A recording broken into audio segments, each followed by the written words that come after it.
Mind and Emotions, and she's going to talk to us about it. It's a fantastic book. It's now available in 6 languages, including German.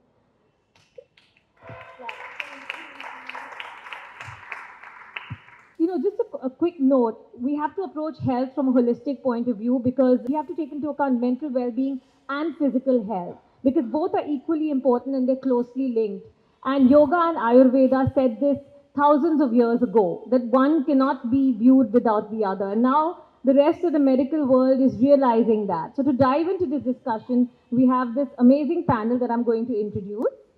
One of our guests couldn't make it because of the situation. We have with us, of course, Dimple Jangda, celebrity Ayurvedic health coach and best-selling author, founder of Prana Healthcare. We have Vinti Lodha, advisor to Lodha Luxury, the luxury arm of the Lodha Group. She's a lawyer and TEDx speaker and mother to 3 children, although it definitely doesn't look like it. We have her daughter, Ayrah Lodha, the youngest panelist. She's only 17. She's the student of the American School of Bombay and founder of the Book Bridge Project, which is a really remarkable project to restore manuscripts and reading rooms, and she'll tell you about that later. We have the lone man, the brave man in the audience, Dr. Chenraj Jain, educationist, entrepreneur, angel investor, and philanthropist, founder and chairman of the Jaane Group and a chancellor of the Jain University. And we have amidst us Elli AvrRam. She will be here in a second.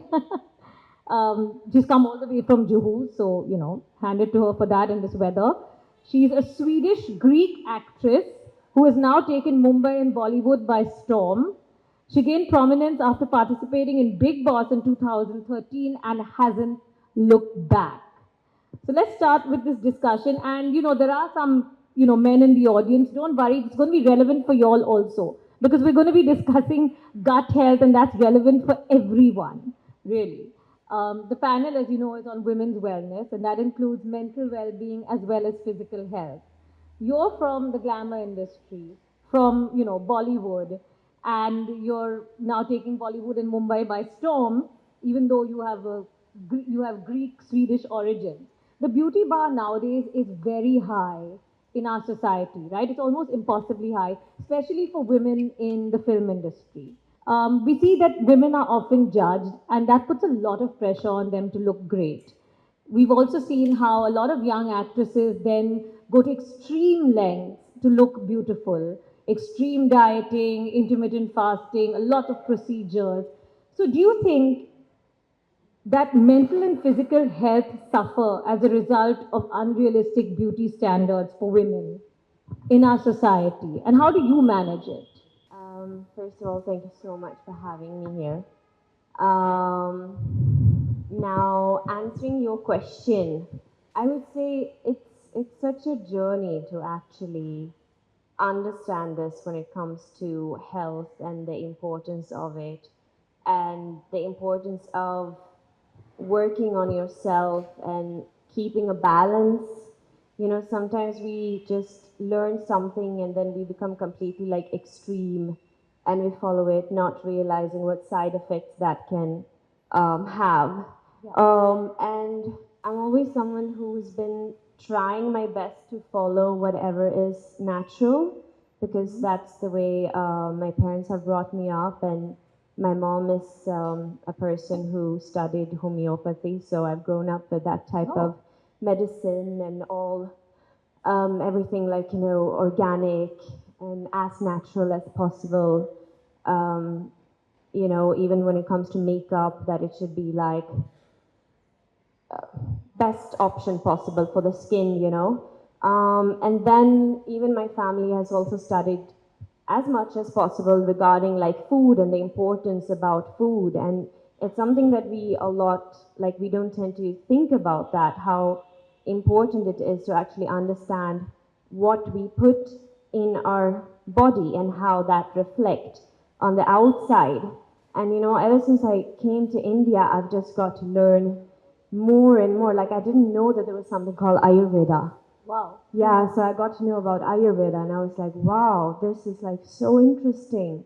And I truly believe in it, and I want to know more about it, and and I think that in modern times we tend to forget about ancient knowledge, which is actually extremely rich, and there's a reason for why it has existed. You know how why it was there. You know, sometimes I feel that they were so much more intelligent back in the days than what we are today, to be honest. Uh, so so thank you for what you are doing, and spreading the awareness, and like teaching people like me, because I've been following you for a long time, and I try to kind of like take notes and be like, oh, okay, acha aisa karna padta hai kitchen mein abhi, and like my house help is like, अब ये नहीं खाना है आपको, okay, now I have to change this. So now, like, every time you're just changing things, and I'm like, yeah, because I've just discovered that this is not good, for me or for the gut, and and I literally understand this, ki whatever we put inside, it will show on your face, on your skin. It's actually that simple. It's like everything is just correlated, and what happens is, I would say, in probably the glamorous world and all of that, and also in society, we are living in, like, fast. क्या बोलते हैं मतलब Fast paced. fast, yeah, like life, everything should just be fast. We are falling sick, ek dolo le lo, like, because you need to like recover fast. And the thing with me is like I'm completely, I try to avoid that type of medicine as much as I can. So when I have been like sick for 3 days, people are like, doctor ke paas jao, kya ho raha hai aapka? And I'm like, no, my body is fighting it. I know I'm recovering. I don't want to do this like quick fix stuff because I know the side effects that's going to happen later on, and then you need to struggle with that. I should look 20 years old forever, so let's just inject all this Botox and fillers and stuff and all like that and look like a baby little doll, and which is so toxic for your body, which is so bad. And I have just been trying to find ways to learn how to maintain myself in a more healthy way. And it's like, it's okay to have wrinkles, like, yeah, embrace them. And there's so many natural things you can do. There's so many things in terms of diet that you can do, that actually gives you that glow, that gives a change. So, abhi maine bahut baat kiya hai, but it's like, it's like, I feel, honestly speaking, like answering your question is actually such a deep thing. I mean, you are probably better to answer it in a more fast way and explain things and all of that. But it's like, I feel all of this is very, very important for society to learn that there's so much of power behind this knowledge. And if everyone just apply it, they will see a huge change in their life, how they will be feeling and how they will be also looking and just shining, literally. And we need to change a lot of the typical standards, matlab, which people have created as a standard, because just all. Very refreshing to hear, what you said, that you do rely on a lot of diet and that standards in our society have to change. And so what if we have a few wrinkles? And of course, if you want to learn about Ayurveda, then this is the person, the right person sitting right next to you. Let's come to Vinti. Vinti Lodha, you're in the luxury space. But when women's health, we're talking about luxury. When women's health is treated as a luxury, society pays the price. When it's treated as a priority, everyone thrives. So, health is a one thing that should not be an indulgence, it should be a necessity. You have 3 kids, you're a businesswoman. How have you managed to maintain yourself? Do you treat health as you prioritize it, or is it an indulgence for you? What is your formula? Firstly, a big thank you to all of you for braving all the traffic and all the chaos that Mumbai has today. Clearly, all of you love Dimple a lot. Thank you. No, it's a full house. It's so lovely to see a full house on such a rainy day. Yes, so I feel like firstly, all of us here are because some woman, there was some lady somewhere who has sacrificed her physical self for us, and that's why all of us exist. So I don't think this that it can ever be treated as luxury. The fact that someone's actually given up, the way she looks, her mental health, which is actually ignored for the longest time. I think COVID taught us the value of mental health, and all of us, realized, because we were in isolation, we realized how important it is to take care of ourselves. I think that's the time, even for us, I think, that's a time people realize homes are so important. Before that, it was all about, just going up, getting ready, and showing up somewhere. When you were locked up for 2 years, you realize how important homes are. You realize how important, your own mind space is. And I think health has to be prioritized. It's not even a question, right? I mean, only because, I would prioritize my health is the reason I could show up for my family. And everything else comes, next. If I have produced kids, that, there is a reason that you have children, right? You have children because you have to take care of them. There's a reason you bring them to the world. And I think the priority has to be yourself. What I do is, my eldest is 17 who's sitting out here. My middle one's a boy who's 13, and my youngest is a girl, she's 8. I think unless they see you physically taking care of yourself and teaching, they can only learn through example. You have to treat your body like a temple. You eat the right stuff. So what I try to do, they're really basic things. Um, of course, I've started prioritizing weight training, which I had not done all my life. I've been doing that for the last 2 years. For I think 16, 17 years, I've been, I was doing Pilates. All this while I was doing floor Pilates just to strengthen my core because I had 3 cesareans. There was really nothing I could do because I realized I had to strengthen my core. And when I did that, I started feeling good about myself. And I think, taking care of your mental health, however underrated that is, I think that is prime. Even physical health comes later. Because each time you have a child, there's so many hormones, that change in your body. And that's when I feel like, there are a lot of people to take care of your children. Everyone can get help and, you can prioritize all of that.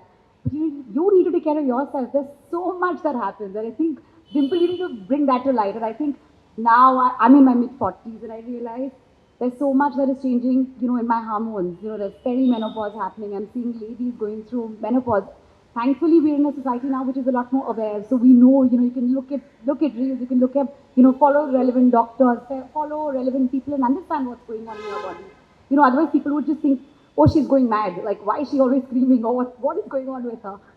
But yeah, there is so much physiologically that's changing in your body. And all of us need to prioritize. As you said, you prioritize mental health over physical health. I mean, I'm glad you said that because I think that's where it all stems from. Absolutely. I mean, you cannot neglect that. Only if you are in a great mind space, can your family be in a good mind space, and then only can you show up for work.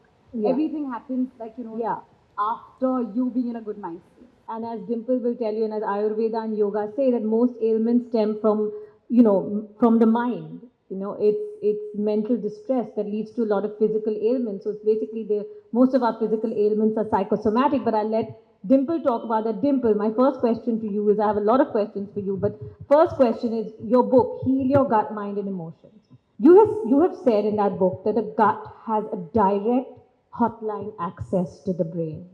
Okay, so how does Ayurveda explain this gut-brain connection?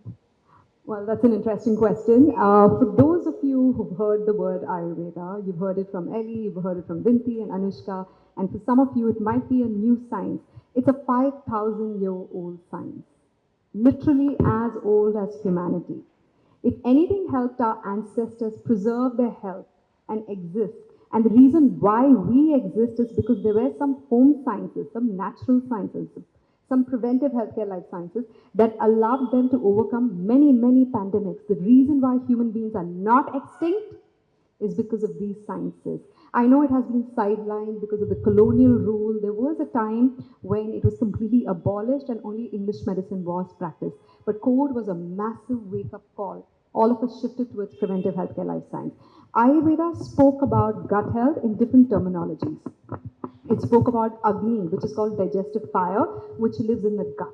It's a warm energy that keeps you alive, right? Without that energy, we're all dead. If it goes thanda, cold, we're as good as nobody and dead, right?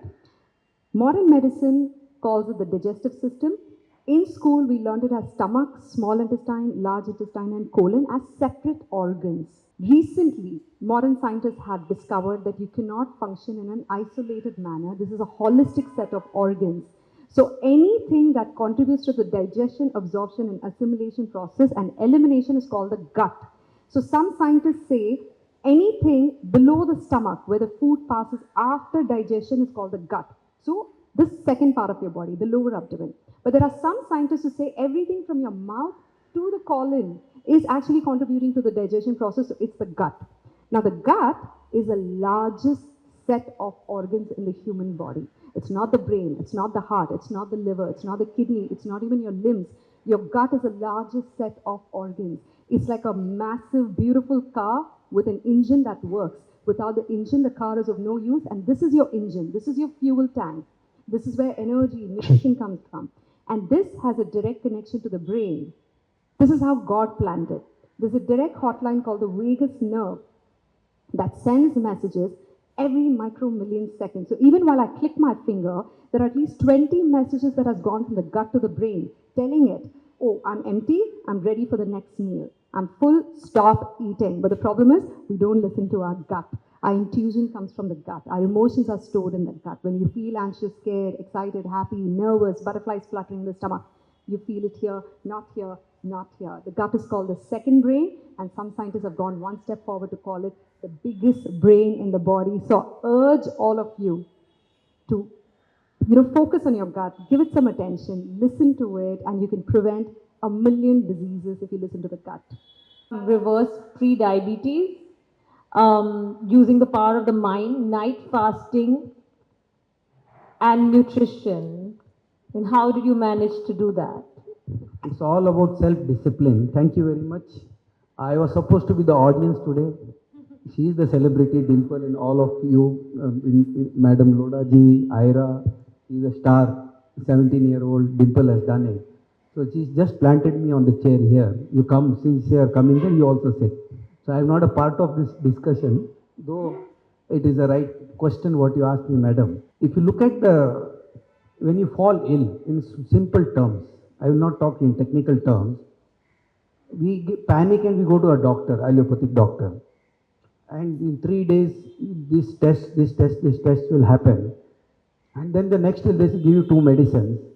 And after that medicines react, then again you go and say, okay, this didn't work, so this test, your kidney was not working, your liver was not working, there is some situation, either triglycerides are more, or maybe cholesterol is high, so another 2 tablets.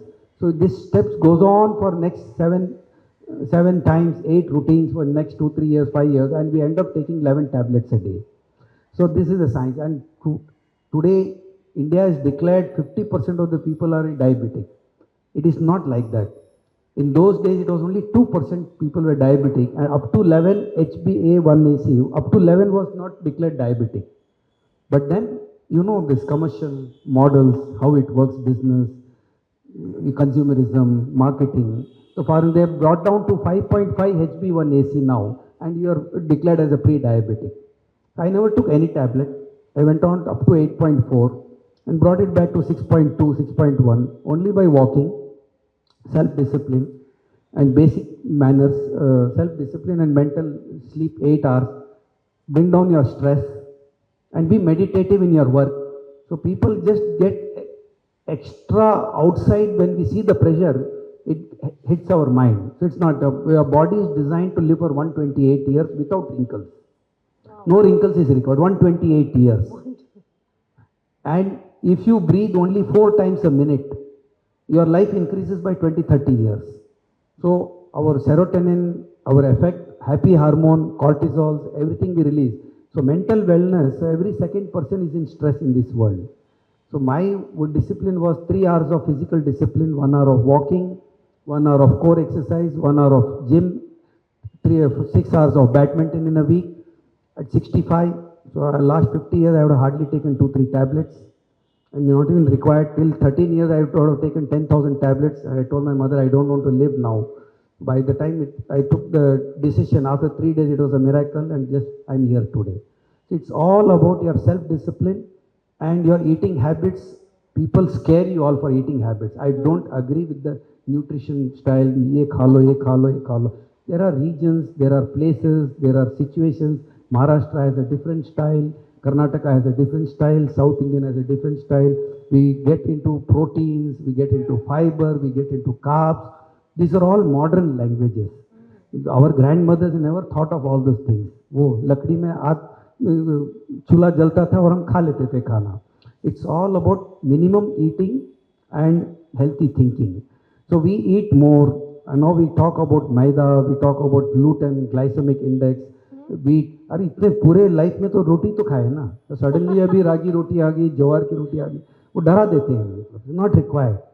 Gut is a super brain, what Dimple has explained, and mind has 104 trillion neurocells in the body you have got. Biologically, it is proved. You have to wire each cell, and wiring has taken place. So every cell has one encyclopedia. That is the power of mind.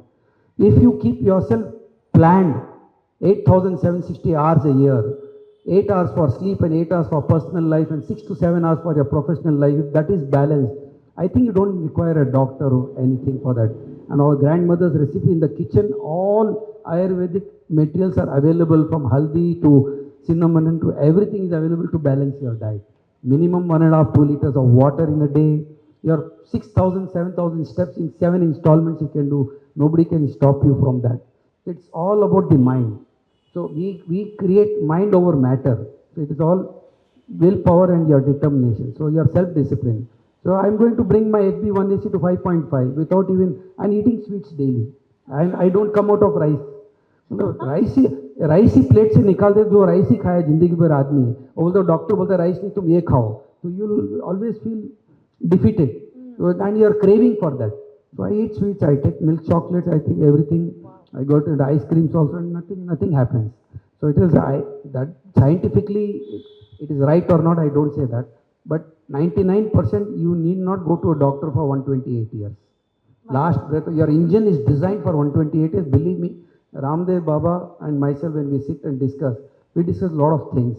I am in connect with all kinds of philosophers, all kinds of thinkers, all kinds of metaphysical. But today it is women's show.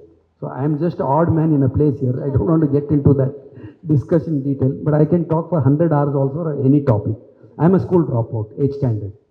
And Dimple is being mentored and trained by Jaane University. She is an alumni of Jaane. Commerce student, a social science student, or a humanities student, a design student, NDTV, a communication expert. And today she's got deep dive because she went through all her challenges in life. In that book you have to read, in the gut.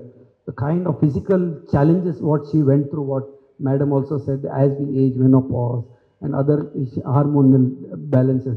She went through a lot of trauma, and she found that eureka moment in her life, Ayurveda. And in a simple way, she has explained the world without medicine.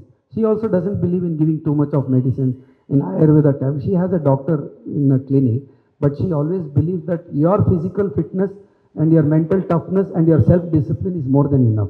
So your principle, I am right, I'll be releasing this book all over the world in next 3-4 months of my 45 years of experience.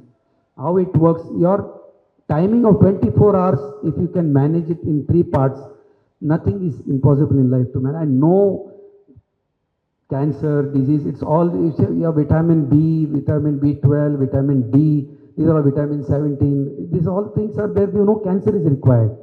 But we invite all those situations. Genetically, sometimes it happens, but food habits should be in basic, and night after 5:30, 6 o'clock, you should not eat at all. It does not make any sense. You should be through by 5:36, and so that you have 4 hours of gap before you sleep, your stomach is light.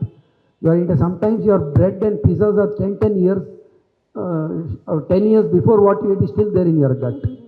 Then you invite the doctors. So if that is clean, your mind is clean, then I think there's no other problem. Thank you. Wow. It's not my Incredible. Definitely. I'm so happy to hear you say that you eat rice and roti and sweets and everything. Yeah, amazing. Dimple gave me a lot of list. I have not followed anything. Oh gosh, not I sure have this is not the right followed. place to say And that. she's aware of that. Well, she calls me bhai. For you it suits me, for others it will not suit, so they have to follow a discipline. Dr. Chenraj, I think you could put a lot of nutritionists and doctors out of business. work, right? That's dangerous. If I can just add to that, so he's also my maternal uncle and my godfather. 3 times he called me up saying, okay, HbA1c is this, what to do? So I gave him the dietary protocol. 4th time he called up, I said, anyways, you're not going to follow the diet. Anyways, you're going to do what your mind says. You will reduce it overnight. It's mind over matter. Just through mental strength he does it. Maybe not everybody can do it. But what he can do is inspire the rest of us to look at our body in a more healthy manner. So thank you so much, sir, for your time. I know I've forced you to be here. Thank you for that valuable wisdom that you shared with us. Very valuable, very inspiring. Yes. Sorry, even I want to just add to this because I completely agree with what you have spoken, and you just made me remember. So initially, after my first film and all, and actually coming to India, my body went into a shock as well because the food here is so tasty and बहुत सारे मिठाई है and all those things. And मतलब मैं रोज खाती थी. And I actually ended up putting on 8 kgs. And then I was super stressed and shocked about that. And everyone was saying, you need to lose weight, you need to lose weight. And that time I remember then I was going to the gym twice a day. I started yoga and and it was like I will eat pizza today, tomorrow it will show on my body. Or I would eat chocolate, tomorrow it will show. Like it was such a constant ki immediately it would show. But then actually, because I started with yoga, what yoga did to me was it was helping my mind to suddenly become calm. And dheere dheere with that learning meditation, the stress in my head started to go.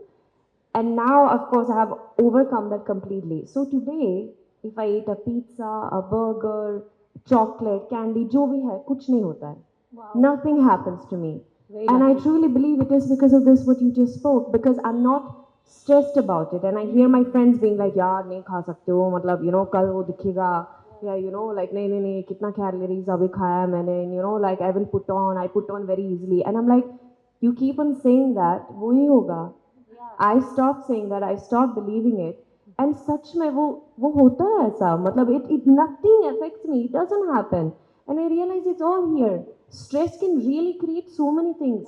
Same goes for this like diseases, ki yaar bimar pad jaungi main, all of that. You are just calling it.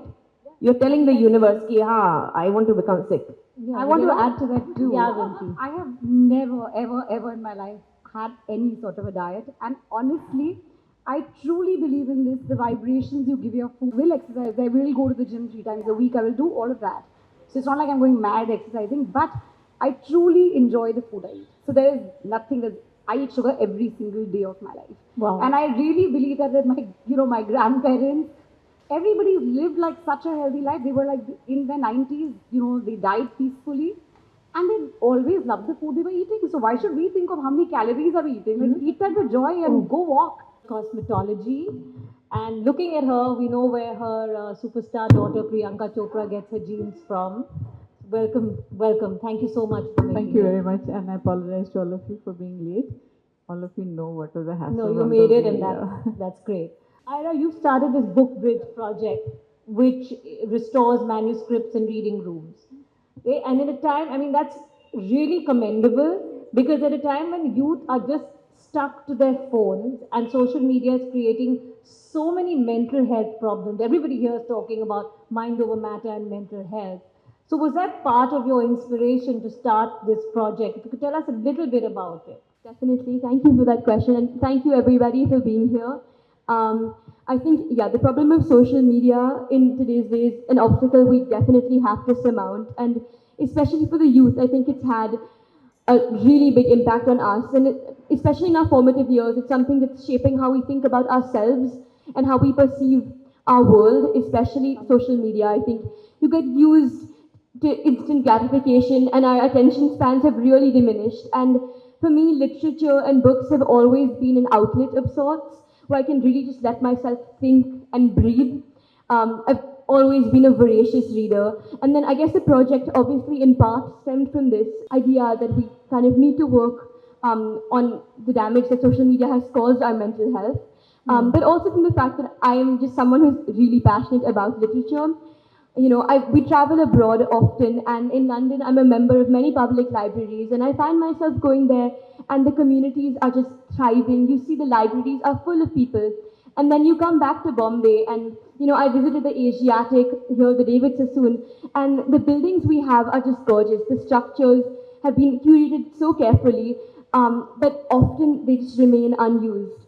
And then I really wanted to take the initiative to kind of bring back the youth into the library and pass on the literary pulse that has always permeated Mumbai. I think of Nissim Ezekiel, and we've had so many greats emerge from the city, and it is really disheartening to see today that the youth is just very much detached from literature. So the project essentially aims to revitalize Mumbai's libraries and bring back the youth into these hubs. And yeah, I think the onus really does fall upon us as today's youth to make sure that future generations are as in touch with their roots and culture through literature. Great. That's really a fantastic initiative. Really, and at a time like this, when I think people have forgotten what it feels like to turn the page of a book.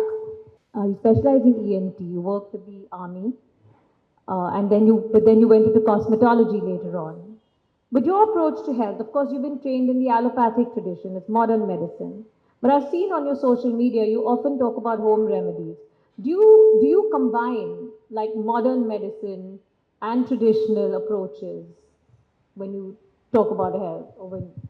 Thank you, Anushka, for giving me this forum. Yes, I believe that beauty being my business, I seriously believe that beauty is not just skin deep, it has to be an overall package. Package meaning internal, external, and what you do to achieve that. There are huge number of articles in the market on your Insta. They're marketing so aggressively. But is that good for you? It's not one size fits all. Something might be excellent for you, something might not be. There's a fad, there's a trend that goes on. And I'm a very serious proponent, maybe old fashioned, but I like home remedies. I like, the stuff that my seniors, my ancestors have done and passed down, generational. So that has proved their worth. And I believe in it and I do it. Of course, I don't diss the modern medicines, of course, not at all. But I prefer to start with home remedies, DIY, and then gradually move on if it's not helping you, because it does take time. If you have the time, patience, do it. If not, then of course there are many other methods of doing it. But remember, always after a consult. Don't ever use products without knowing that you should be using it or not. Just a simple tip. I mean, don't go by the fads. It might not be right for you. Okay, that's great, but you're open-minded, and that's what's good, because there are a lot of allopathic doctors who absolutely would say no to home remedies or even Ayurveda for that. But there is definitely something in our ancient sciences, as we've learned. Brings me back to Dimple. Dimple, Ayurveda health is often approached with individuality in mind. How does that work? How do you customize it for people? Before I jump to that answer, thank you, Madhu ma'am. Two things that I learned from her. I understand you have roots in Kerala, so she knows Ayurveda in and out. And two, you inspired me to start studying. I saw a video of you where you said, I love studying, I love enrolling for courses. And last year I enrolled for a course in Harvard, in Stanford, in an Ayurveda institute. I started my PhD in Ayurgenomics. That video of yours really shook me up. And I was like, if ma'am can study, what excuse do I have? Yes, there's infinite pleasure in infinite knowledge. And there's no limit to knowledge. If you're thirsty, if you're hungry, go for it. No kind of information or knowledge goes to waste. Yeah. Believe me, at some point in your life, you will definitely need it, you'll definitely use it. So welcome it. Welcome all kinds of knowledge. Information, yes, you should filter, but knowledge you should absorb. So you inspired me to learn and marry traditional medicine and Ayurveda and modern medicine. So individuality is something that Ayurveda stresses on. One size does not fit all. No two human bodies are the same. No two fingerprints are the same. No two gut is the same. What you can digest, I cannot digest. What she can digest, you cannot digest. One man's nutrition, this is a quote, one man's nutrition is another man's poison. So let me tell you. For example, if you have a hot body, it's called pitta body or a mesomorph body, where the stomach hydrochloric acid is really strong. Naturally, you have a high metabolism, high appetite, athletic body type. But if you ate spicy food like capsicum, onion, garlic, radish, chilies, cinnamon, it will cause your stomach to become even more hot. That will start impacting your skin, eyes, hair, stomach, intestines, and liver. Immediately, you'll notice pimples, acne, psoriasis, rosacea, eczema, rashes. But at the same time, an endomorph, a kapha body type, which is a heavy body type that tends to put on weight easily and struggles to lose weight, does fabulously well with pungent and spicy foods. The more pungent, spicy foods they eat, the better their weight loss. So one man's nutrition is another man's poison. So Ayurveda says prevention is better than cure. It stresses more on preventive healthcare life science, which we realize the value of during the pandemic. And curative science comes later when the situation may have gone a little out of control. Then you need an expert's help to put it in place. But the prevention is you first need to know what your unique body type is. In Ayurveda, we call it the unique biological blueprint of Prakriti.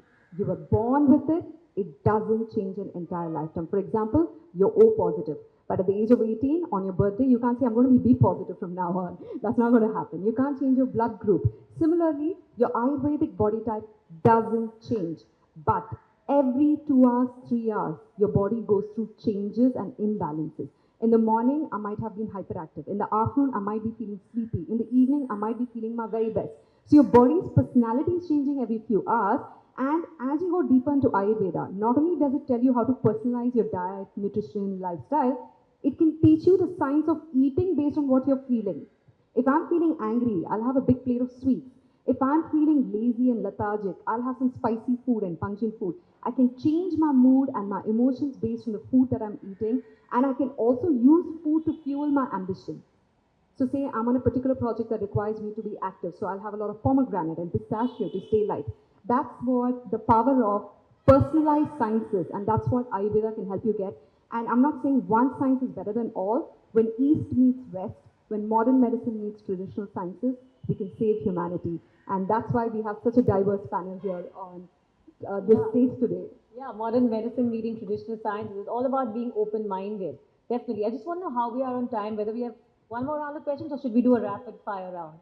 One more round? Okay. Coming to you, Ellie. You've talked about your fitness regimen and what inspires you. I've seen on your Instagram that you're a fantastic like ice skater and stuff like that. How do you blend? And you've spoken about yoga. So if you could give us some idea of your fitness routine, how do you blend, these again, we're talking about traditional and modern. Like how do you blend all these exercises and routines to stay fit? I start my days with a 30-minute meditation, which I have to follow, and I can literally see it that if I have missed doing it, the entire day of mine is a little bit different from the days when I do it. So I combine that, and then, even I was into Pilates for the longest, because I used to love doing Pilates, but then I realized that after a certain point, or maybe a certain age, I don't know, you need to also start to lift heavy weights. It's very, very important, especially for women. So I do that as well. And apart from it, a mix of yoga and Pilates when my schedule allows it. It's highly important for me that these two things happens on a daily basis: my meditation and the heavyweight training. Yeah, because that is like the way I have created this routine is that I'm realizing that I am working both on the mind and on my physical body, and that's like what we spoke about. It's just like it's correlated. You have to work on both on a daily basis. You can't just suddenly forget about your mind and think if I only work on my body, then I will stay like healthy, happy, and fine and amazing. It's like you have to work on both the things. Yeah. So yeah, that's what I do. And और क्या सवाल था आपका? So that was बस it. वही I mean, था how ना? you blend, because I've seen that you do ice skating and clearly you do yoga. Ice skating too, yeah. I mean, I was a figure skater in the elite. My whole life was actually dedicated to school and the figure skating passion that I had. So from a young age, I was taught discipline, and to keep this whole routine of,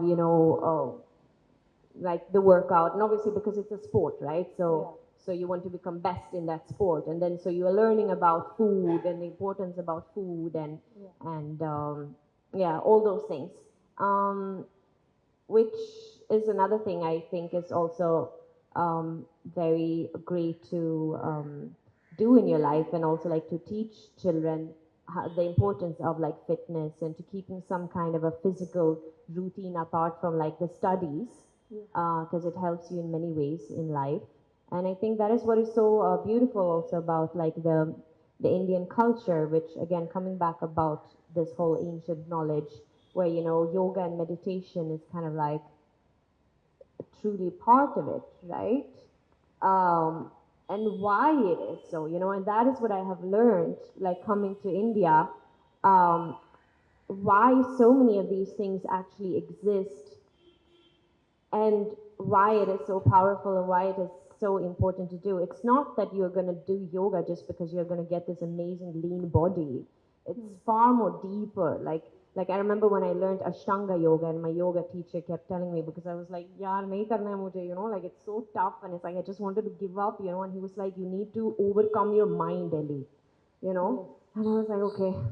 So there's so much that you actually learn from all of this, and it really helps you. Yeah, yeah. Holistically working on mind and body. Vinti, I mean, I'm intrigued because you said you eat everything, right? Everything. That's pretty incredible. So, what does your day look like? I mean, what do you eat in a day? I really am intrigued because you have maintained yourself and you have 3 children. So, like I said, I pretty much eat everything. And if there's a day where I'm eating a lot of unhealthy things, firstly, I try to finish by 7:30. I don't like to eat post that. And if there's a day where I binge a lot, I will I will calm down. Like I'm saying, I will calm down by the evening, and then 7 o'clock I'll be like, that's it. Also, I do lift weights now, and I think I prioritize that a lot because it helps keep my mental health in place. You know, I really feel the happy hormones that come out of weightlifting, which I've never felt with anything else. I've walked all my life. Like I must tell you, like since maybe I was 12 or 13, I grew up in Delhi, and I would walk in Lodhi Garden every single day with my friend. It still continued, and also we grew up in that era where we weren't on phones and we didn't have social media, so that's something that's continued, and I really love walking. So steps anyways happen, and then with parallel be some sort of weightlifting. So food, I've never thought of what I'm eating. I love it, and I think I really give good vibrations to the food I'm eating. So I think in return, it keeps me fit. Okay, And that's I want to add to Madhu ma'am's thing of home remedies. You know, my daughter's 17 and still tell you, firstly, I'm horrible with medicines. I just will push medicines till I can. Till date, there are all sorts of home remedies on these kids. You know, if you have a cold, smell a joint. So everything in the kitchen is used on them. Smell a joint, there's going to be till the last second, I won't give a medicine. You know, you've got hurt, I'll be putting haldi. I'm like this villager, I'll be doing all sorts of things, putting haldi. You know, you have high fever, I'll be rubbing that brass with ghee out here. The stomachs are hurting, put hing. So till date, all that goes on, and I must tell you, at least 40 to 50% of the times we're able to avoid medicines. And again, I believe a lot in homeopathy. So that's what they also get. wow. I think doctors are not going to like this panel. um, yeah. I just want to add to this, because I just feel like there needs to be more awareness around this. I really, really feel so, you know, because there is so much of power of this. I mean, this God, or if you don't want to believe in God, but the universe, like whatever source has created this planet, has created each and every plant, each and every food, each and every thing that exists, has created each and every animal, human body, everything. There's such intelligence behind that. It's not a joke. It's not like, yeah, yes, bas aaya, you know, like even like something which is like a poison, a flower, or a mushroom or something, you know, there is a deep reason behind that as well, and that can also be used to actually cure something that you will not believe. But it's all there. Like I even like visited this new Nalanda University in Bihar, and it was so amazing to get to know about that knowledge and what knowledge actually was there in India before it all got burned down, you know. And so if one can just, and if the new youth, the Gen Z, and now it's even like what, like Alpha Gen, I don't know, just it's just, oh. Yeah. And yeah, it's like this knowledge needs to come back because like I see with me also and like coming to India again and learning all of this and I really like apply it as much as I can in my life. Like even when I eat my food, like I will pray about my food first. And you know, and I see people being like, "Ye kya karte hai?" You know, like why do you do that? Do you believe in that? Oh, do you believe in those things? Like haldi doodh jo bolta hai. You know, like for example, when you're having a cold and all of that. And it actually really works. It really does work. It's not a joke. So I feel we need to change this whole thing where people are finding it funny and silly because it's actually not, you know. So that is like very, very important to just get it out there. All this. There's a reason behind our grandparents would tell all these things. And you know, it's quite funny being in this age as being like, now I get it why my grandparents told me those things. You know, like they were actually right. Whether they will not know why they are right, but they just followed it and they were healthy, fit, and fine and amazing. And yeah, because it's what they were taught. Yeah, but they also ate things in a certain way at a certain time and they just followed a lifestyle which actually is far more healthier than what we are doing in today's time. Yeah, I think Ellie, you're more desi than most desis out I'm there. telling you, it's past life. It's past Past life. I life. believe in karma and all these things also. I've learned that also Okay. coming to India. Wow. Yeah. Coming again to Ayrah. Ayrah, I mean, your incredible book bridge project that comes back to, you know, Gen Z and mental health. Um, how have your friends taken to it, your peers? So we spoke about social media and mental health, right? And it's really important because it's causing a lot of mental health issues. But your book bridge project, how have your peers taken to it? Do they read? I mean, you're an avid reader, but do your friends read? And how have they been receptive to your project? Yeah, no, definitely. So in my school, I go to the American School of Bombay. We have a literary circle that we started last year. And over there, so when I was younger, my mom actually did something when I was about 3 or 4. That's how I really got into reading. My best friend and I would meet every week. And our parents would assign us a book to read, and then we'd come back the next week and then discuss that book. So that practice really stayed with me in my life, and I missed having that. So I spoke to an English teacher that I'm really close to, and we decided to start a literary circle within our school, and that's been going on for over a year now. So we have a large community of readers growing within the school. I hope to bring the literary circle to the David Sassoon Library soon as well as a part of the Bookbridge initiative. But yeah, I think my peers have been extremely receptive to it, and we too, I think, are looking for spaces in Bombay. I think the readers have always existed, but it's just the spaces that needed to kind of harbor their love for literature more. And do you think like all this reading and its emphasis on books, I mean, do you think has a positive effect on your overall mental well-being? Of course. Spend less time on social media and things like that? Yeah, definitely. I think, I spoke about the instant gratification earlier, but you also find yourself comparing, yourself to people you see online, and that image is so curated. To me, I think books are just a symbol of authenticity, and there's nothing quite like sitting alone with yourself and, taking the time out of your week or day to even spend just a few minutes, skimming through some pages just for it to function as kind of a release. I think it gives you time to introspect as well and reflect upon things. And yeah, I think that is always what books have served as for me. Okay, great. Dr. Madhu Chopra, coming back to you. You, in your early career, you served in the more backward regions like Bareilly. We're talking about women's health here. I mean, what was the predominant problem you saw over there, especially with respect to women? I mean, is it more like gynecological problems, nutrition problems? What is it? It's basically ignorance, totally ignorance. Women were very, not given seeing the light of the day as in knowledge, and they would just sit on their ailments, sit on their illnesses, and wait and wait and wait till it became something that was being talked about with the rest of the family, or it became an obvious ailment. Then they would reach out to the doctor. And the doctor too, they would come only if she promised confidentiality. So this was a big drawback in my practice in Bareilly. Had a very nice flourishing practice there. And yeah, this was what I saw. And part of my treatment regime even today is counseling. You don't just treat a symptom that's come to you, you treat the disease behind that symptom, and the disease ka reason is invariably 100% in the brain, in the mind. Every ailment, every disease has a background in the mind.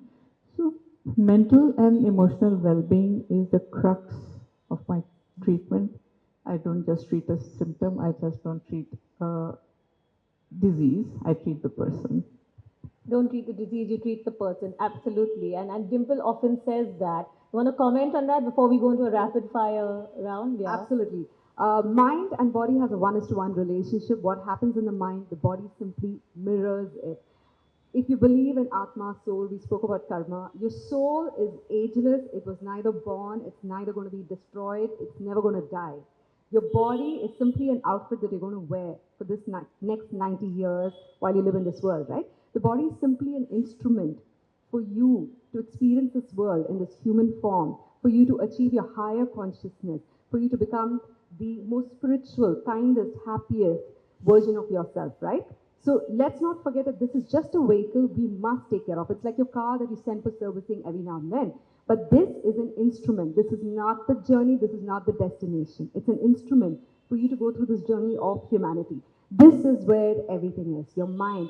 Be kind to yourself, be kind to everyone around, and have very healthy boundaries. Most of the diseases that women suffer, ma'am will agree, is mostly autoimmune diseases due to suppression of their own emotions. Suppressing your voice leads to thyroid impairment, hypothyroidism, Hashimoto, Graves. Suppressing your other kinds of emotions can even lead to fibroids, indigestion of estrogen, which leads to fibroids and cysts and tumor. You know, imbalance of your hormones, excessive testosterone. You're becoming so aggressive because you want to prove yourself in this man's world. Your testosterone level goes up, your PCOD starts showing up. Don't be a man in a man's world. Be a woman in this human world and treat yourself with more kindness and love. Thank you. Let's start with Ellie, okay? Since you're Greek origin, Greek Swedish origin, but you're quite desi, Mediterranean diet or Indian khana? What do you prefer? Oh God. So it's quite funny because all these years in India, 12 years in India now, I literally just eat like desi ghar ka khana. And recently I just experienced something like suddenly, breakouts on my skin and stress and falling sick back to back and all. And I really went and did like a deep checkup.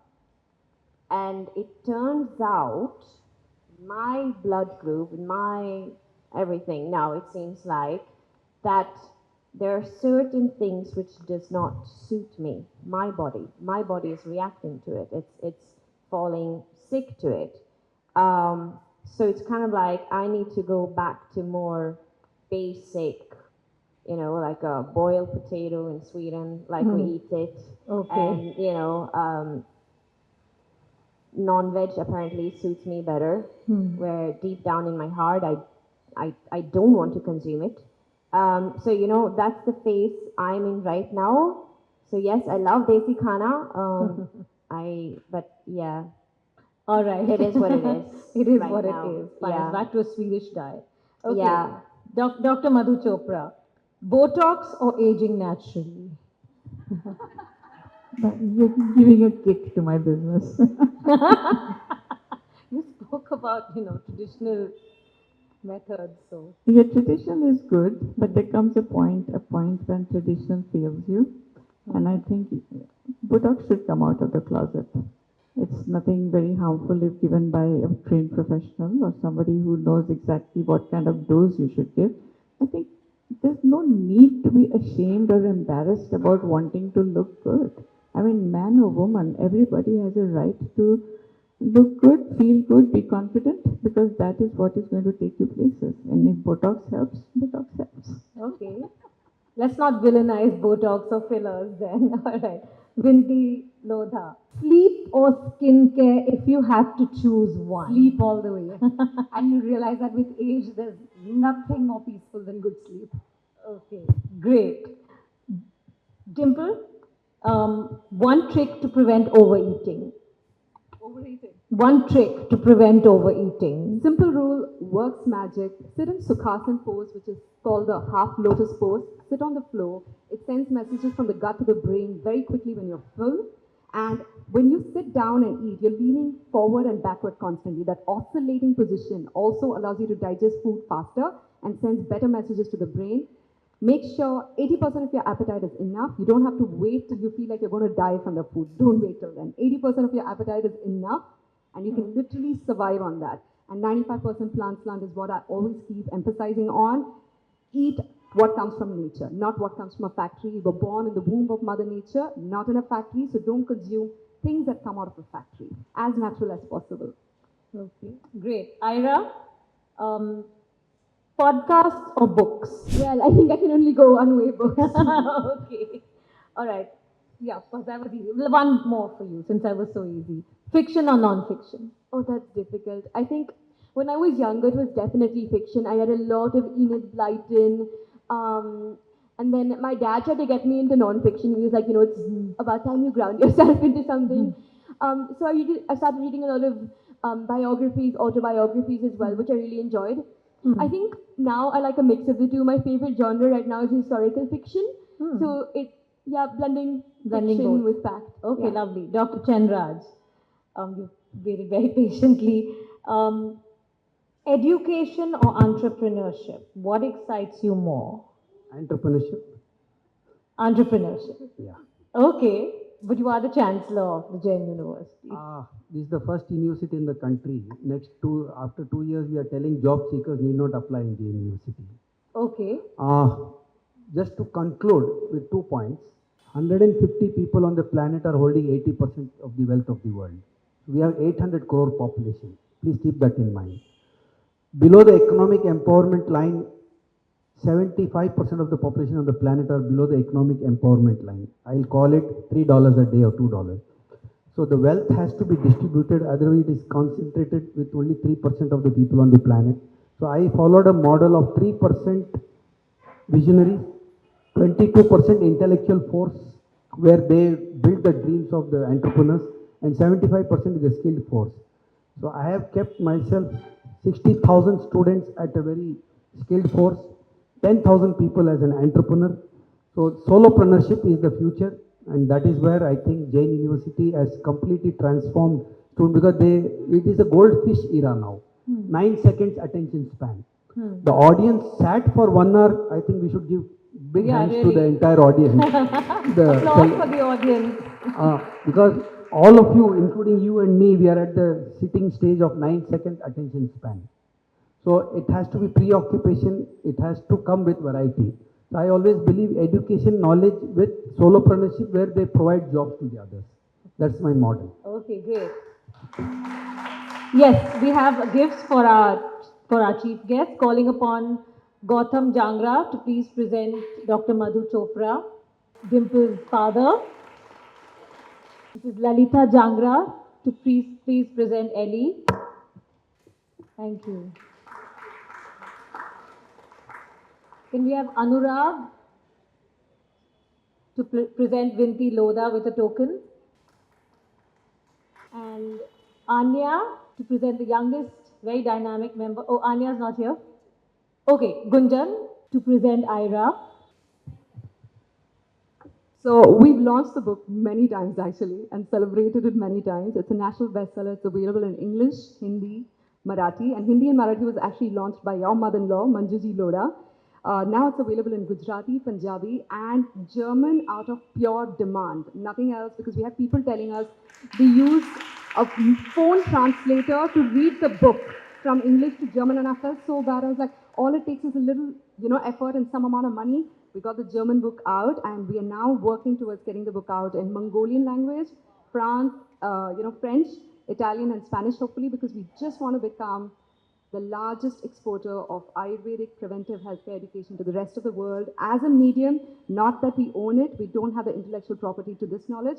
We're simply a medium working on the epiphany, and that's our service to humanity. As my grandfather says, service to humanity is the rent you pay to live on this planet. So thank you so much to the dignitaries on stage. Thank you so much for braving the storm, the morchas, and the journey. Absolutely Swedish now, because Elli's here. I have a new goal now. Thank you so much for that goal.